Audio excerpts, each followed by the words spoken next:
Energy. Energy. High energy. High energy. 3, 2, 1, we're back. It's another day, another delight for the pondering ponytail. Now listen, recently you said something to me.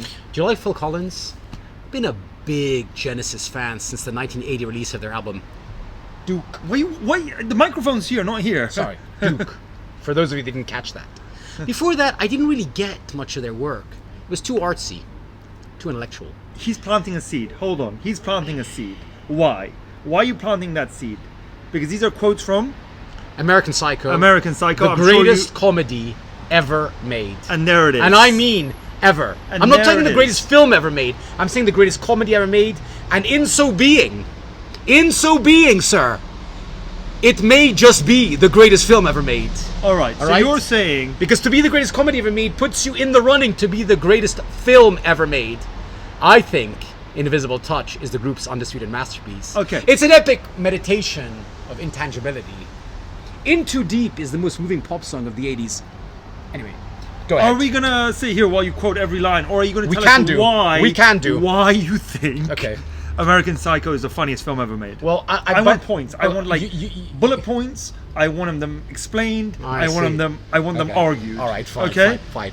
First of all, just a bit of background to the movie, okay? No. Adapted from Bret Easton Ellis's source material. We don't need the trivia. They know we need a bit of trivia.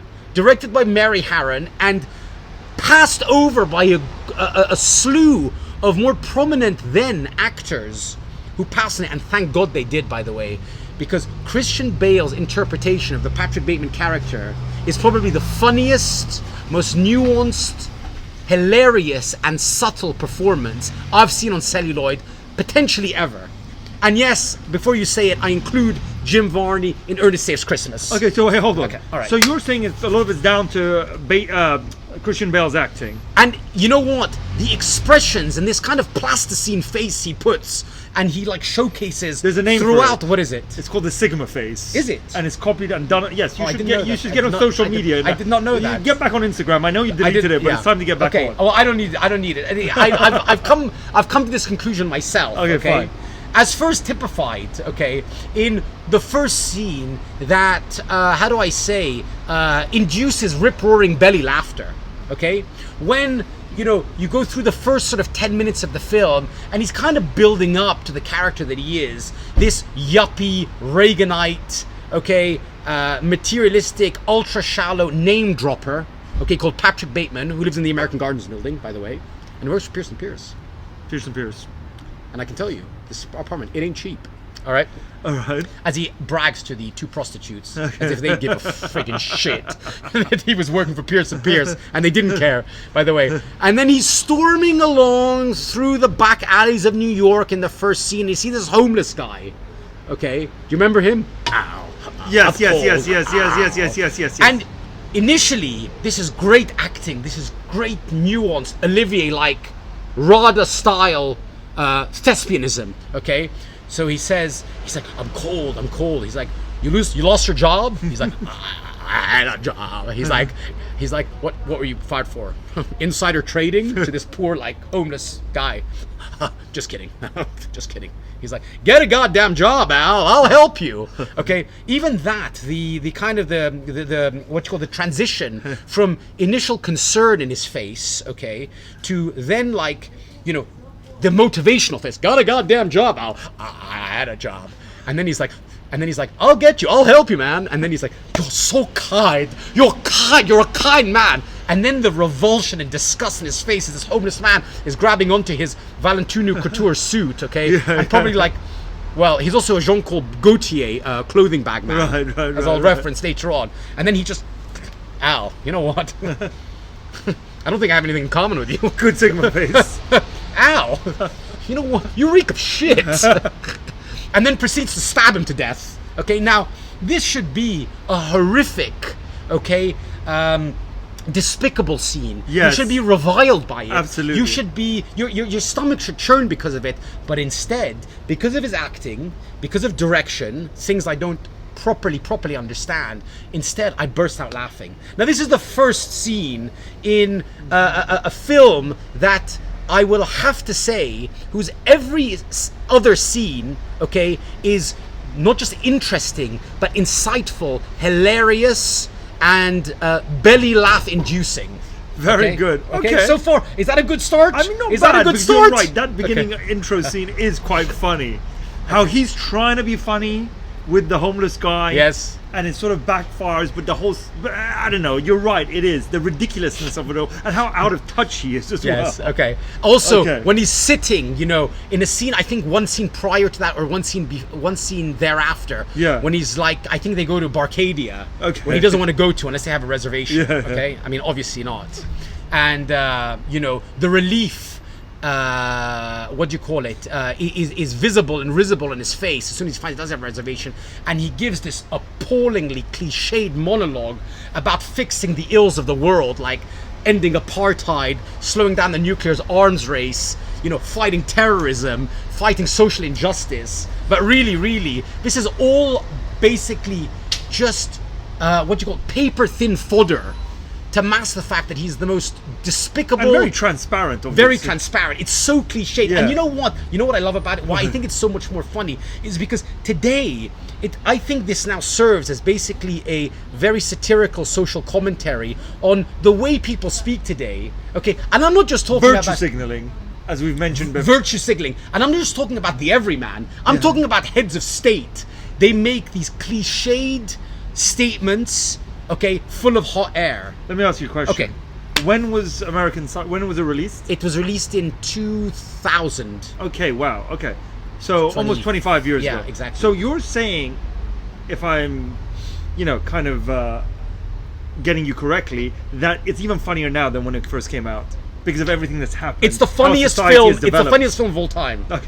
Okay, it's the funniest film of all time. Okay. All right, Fine. and his every, as I said to you, I mean, it's a film about expression. It's a film about facial expression and body language. Okay, and look, this film did actual lukewarm business at the box office, and it subsequently became a cult hit. Yes. And it's so now. What do you call it? Referenced. Imminently Yeah. quotable and Yeah, referenced yeah. to so many of the scenes.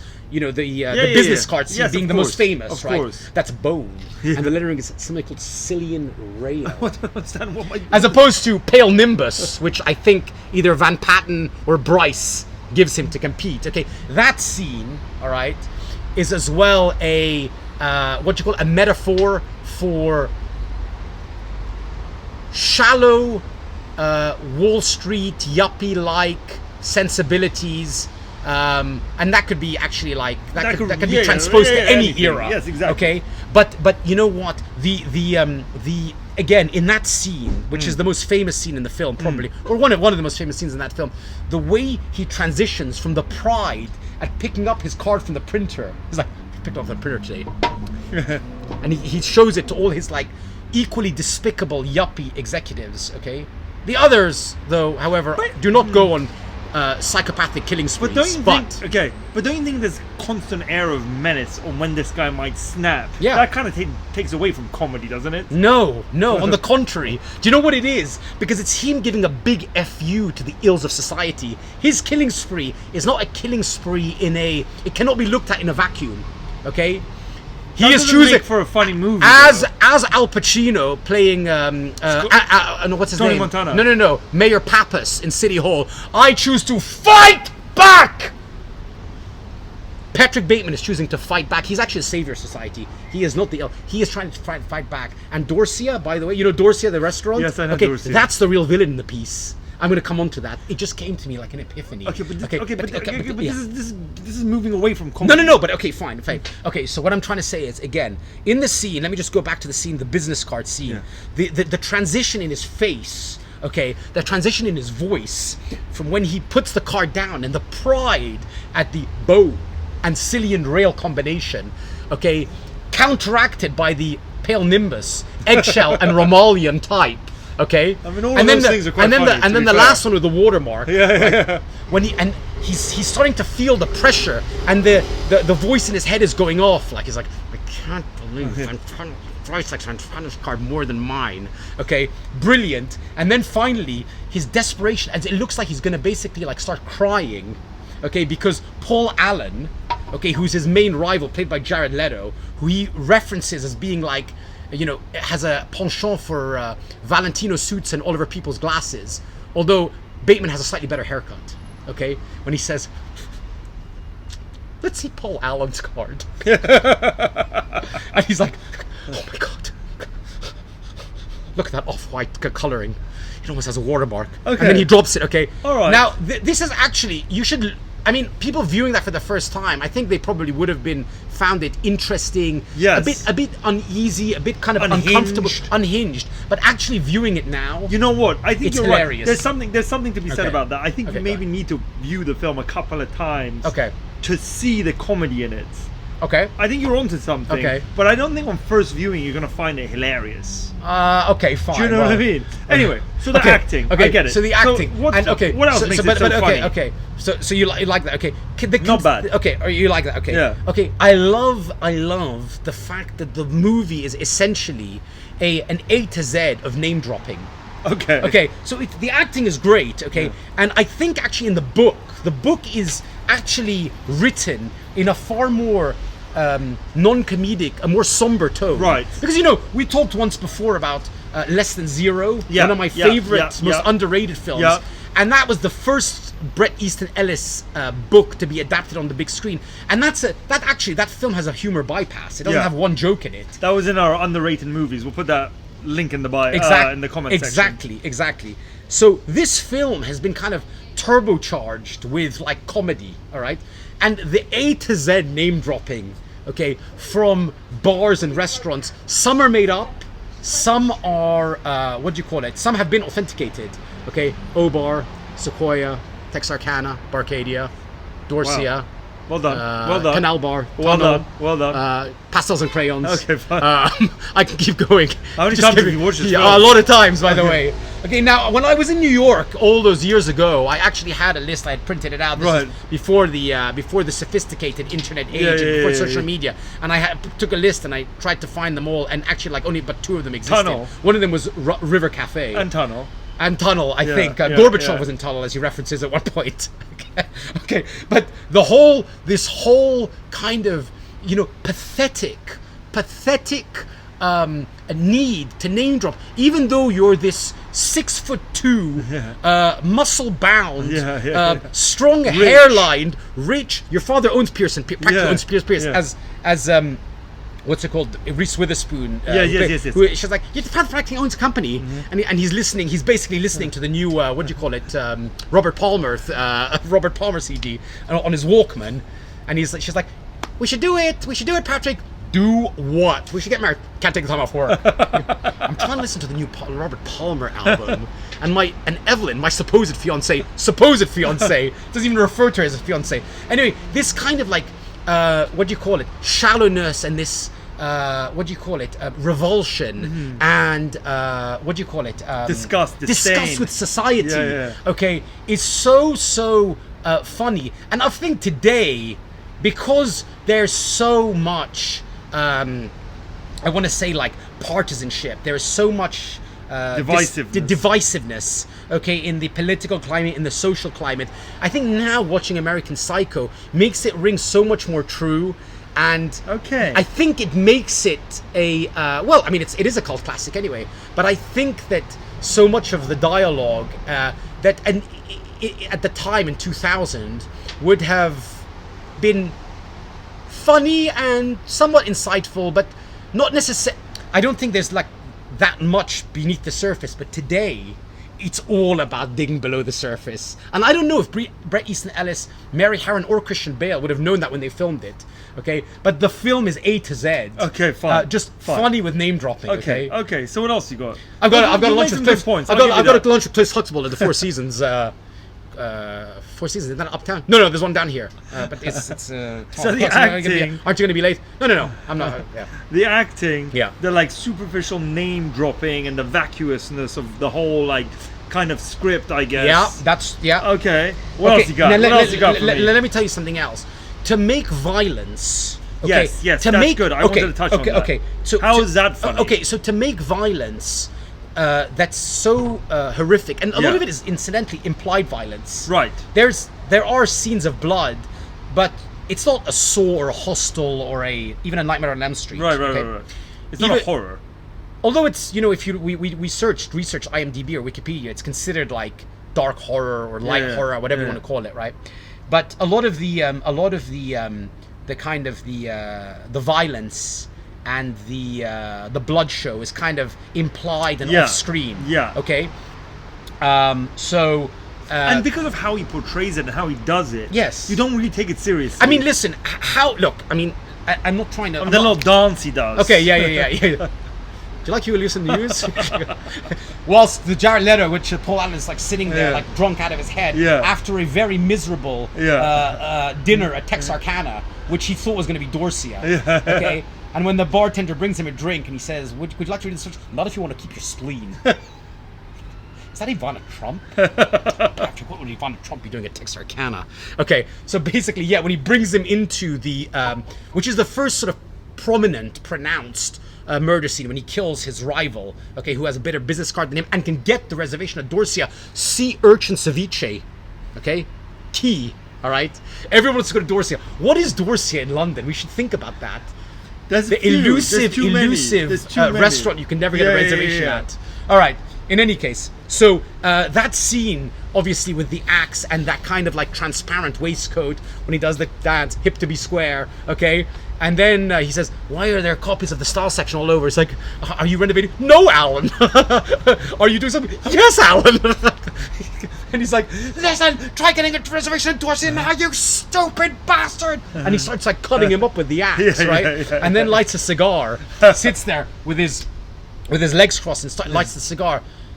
That's a hilarious scene. I mean, now, right. obviously, you know what? If it had been written and directed in a different way, if you had seen, obviously, him being kind of defaced, okay, decapitated, then you probably would have had a very, very different. If it was gory, if it was gruesome. And then what I love about that is afterwards he puts him in like a, what do you call it, a zipper? The duffel bag. A duffel bag, and he's carrying it across the floor of his building's reception, and there's a blood trail coming out. Not that anyone notices, because I think that's the metaphor about the movie, is that everyone around is despicable, soulless, and so self-absorbed. They don't care. And I think because it's such high society, they're like, no way is that going to be exactly. That's exactly right. So when he brings it out and he packs the body in the trunk of the car, and Lewis Carruthers, the camp guy who's in the closet, who actually fancies him, who tries to take a pass, and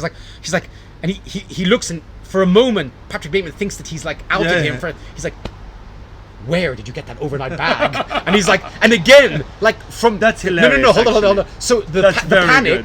Good. The panic when he thinks Lewis Carruthers has basically like found out that he's killed someone, and then the relief for like a split second, and then the frustration that he has. Jean-Paul Gaultier, and he closes his thing. And then in the next, he's quite happy to say that. Right? He's very happy to say. He's like, forget the fact he's that I killed the high executive of Pierce and Pierce. Just the fact that I managed to tell this fruitcake, that like my overnight bag is from Jean-Paul Gaultier. And in the next scene, okay, he's basically in his office doing nothing. Yeah. Okay, God bless him for that. Wearing his, and listening to Christopher's "Lady in Red is dancing." What do you think that means? Me? Like his love for the music. It means he's me. It means basically all right. he's me. Beyond that, beyond making it all about you and about being self-absorbed. Okay. What do you think that signifies? Is the it music. Just, I just think he's. Is it just to kind of signify the like era where like this film is taking place in, or do you think there's more symbolism to it? No, I think that. I mean, listen, his love of pop. He doesn't even have a sophisticated palette for pop music. What is he like? Huey Lewis in the News, Christopher, Phil Collins, and Whitney Houston. Okay. And he likes to brag about them, and that's another amazing. The two scenes with the threesomes, the two threesome scenes, which are like two of the funniest scenes ever, right? And again, by the way, like quite a depraved sex scene. Yes. When he's basically like having sex with these two women doggy style, right? And he's basically telling them, as he's referencing the importance of Genesis and Phil Collins' lyrics and how they talk about like political divides in Africa, specifically Land of Confusion. When he's kind of like kind of makeshifting his camera, and he's like, don't just sit there, eat her pussy out, basically, right? And he's like, Phil Collins, greatest thing, and you know, that's just great writing, and it's great execution by Christian Bale playing Patrick Bateman, okay? And then obviously later when he does it again, when he actually murders the two women at Paul Allen's scene, when he's talking about the greatest love of all from Whitney Houston, and he's going into the kind of the deep nuances and the hidden meaning and the significance of what Whitney Houston really was thinking, and as if it was anything more than just a very, very melodious pop song, right? And he's so tortured by it when he's talking about it, and these two women are getting it on because he's gotten them high and drunk, and he's basically like he's got this look of anguish when he's talking about the greatest love of all, and Whitney Houston, the struggle and the strife of Whitney Houston to release that song, okay? And of course at the same time, what do you call it, he's so not guilt-ridden, but rather perturbed by the fact that in the second scene, he's in Paul Allen's flat, right? And the two whores say to him, "This is a really nice. It's much nicer than your other place." And he's like, "Oh God, that was not that nice." But he also recognizes that because Paul Allen's view overlooks the park, he realizes, and it must be more expensive than mine. Okay. So his love for like the 80s pop bands and trying to find meaning in the meaningless, right, is a great irony. That's the great irony. Amazing. Finding meaning in soulless, meaningless stuff. Because if you were to think of like 80s artists that had true, I don't want to say like credibility beyond the pop music, who would you think falls in that let's say category? Prince, for example. Yeah. I mean, even Madonna or Michael Jackson. I don't know about them so much, but Prince maybe. Kate Bush. Kate Bush, yeah, okay. Yeah, there's plenty. Okay. Peter Gabriel. Yeah, okay. Well, Peter plenty. Gabriel, part of Genesis. True, right? true.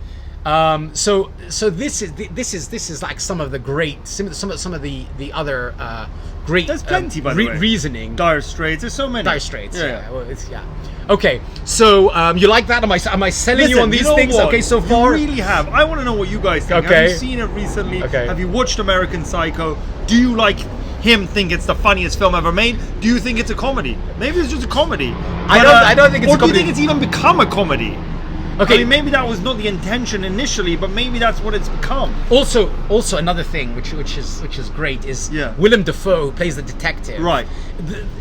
That they have like 3 scenes together. Yeah. Okay, 3 pivotal scenes where Willem Dafoe is trying to investigate the disappearance of Paul Allen, who's obviously been like maimed and like left out to dry, like in a bathtub in Hell's Kitchen or whatever he says, right? And when he comes to see him for the first time, that exchange where I suppose Willem Dafoe playing Kimble, the Detective Kimble, is kind of comes into his office. He's kind of, wild-eyed. He's quite impressed with Bateman's setup, right?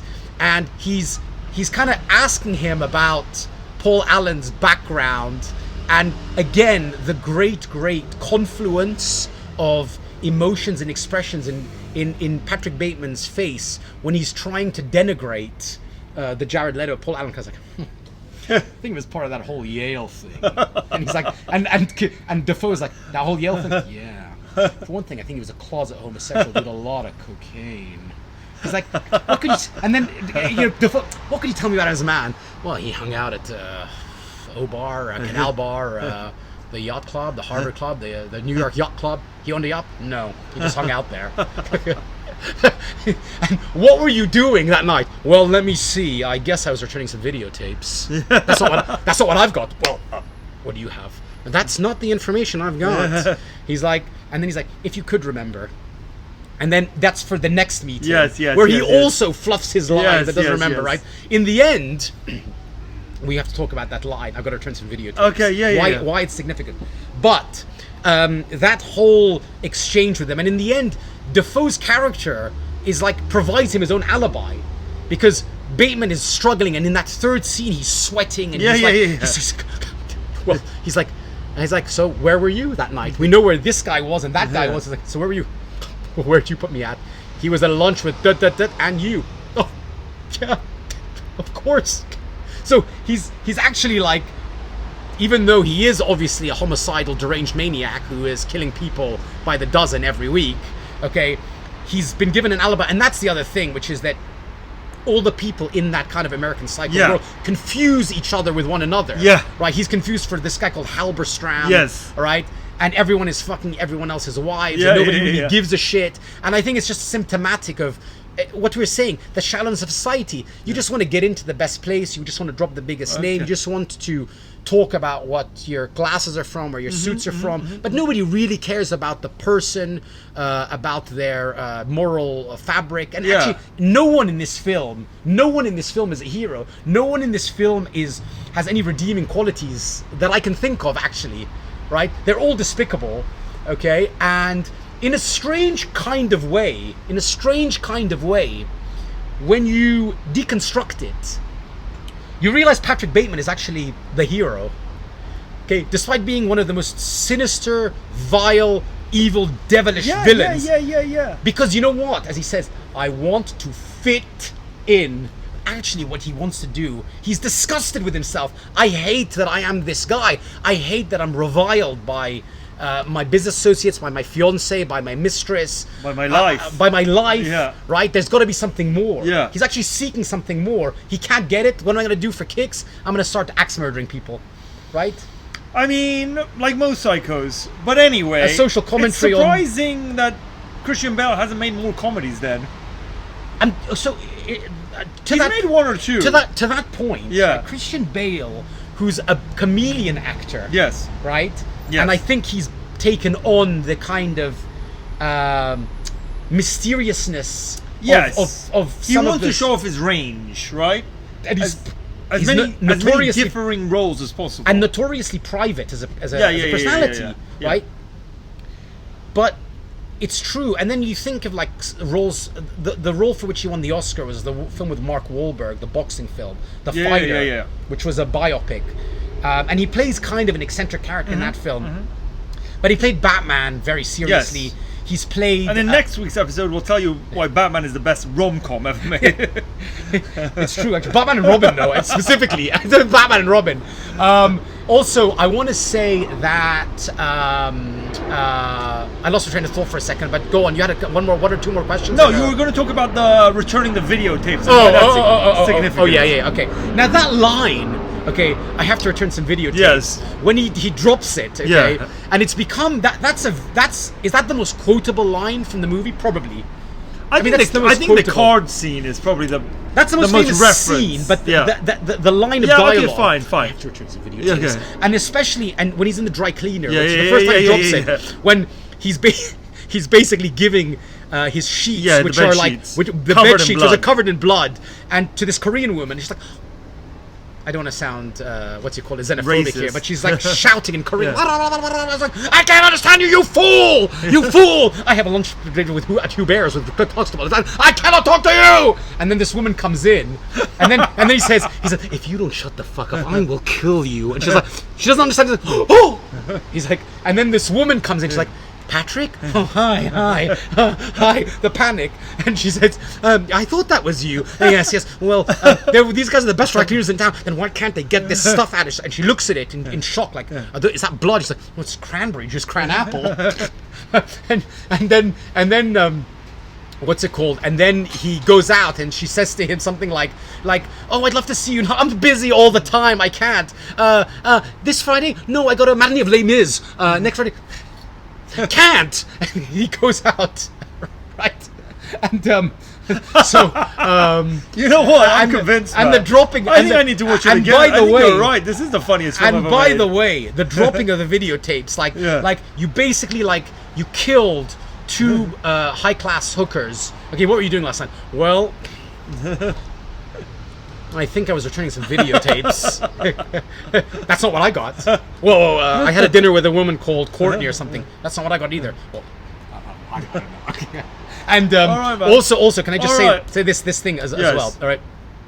When he goes on his final killing spree at the end, when he just kind of has lost his mind, okay, and that's basically an FU to society as a whole, right? I'm going to take down the system. and so on and so forth. By the way, just remember something. Bateman and Batman, both played by Bale.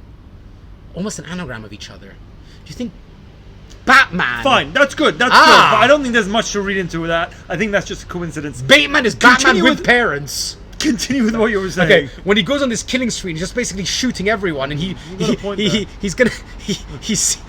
the card machine. He's trying to get some money out, and there's a meow cat, Yeah. and the card machine reads to him, "Feed me a stray cat," and he picks up the cat, tries to put it into card machine that's like paper thin, and then this old woman is like, "Oh, what are you doing?" And he just takes out his gun and he blows her away, and then goes on this rampage, kills a bunch of cops, goes through this revolving door. That's one of the great comedic scenes. When he's going through the revolving door, he sees some guy who's just walked by him. He doesn't realize. He goes through the door, turns back again, and then goes back and shoots that guy, and then makes the call to his lawyer, and he's like, "I just had to kill a lot of people."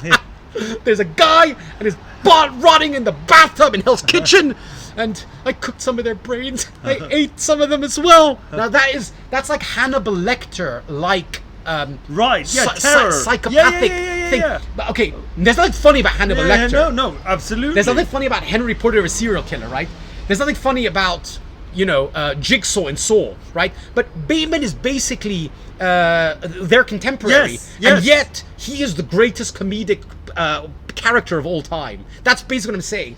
And now that's really what writing is about. You can take a source material, and just with one type of performance, one type of director, obviously dialogue being said and exclaimed in a certain way, you can turn a script completely, presumably, on its head. And Bret Easton Ellis's other films, whether it's Lesson Zero, which we love, but the successor films, which were not good. The one with James Van Der Beek, where he's playing Patrick Bateman's brother, in the dormitory. Yes, you told me about that one. What's it called? Shit. That's okay, bad. anyway, regardless. And there's one called... we'll bring up the picture. There's one called The Informers. Now? There's one called The Informers. Okay. Which... so you have that one, what was it called? There's like there's like 6 characters. Or yes. And it's anyway, it doesn't matter. It had... oh, God, it's really annoying. That's not a good film. Yes. And I remember being very excited for it. And...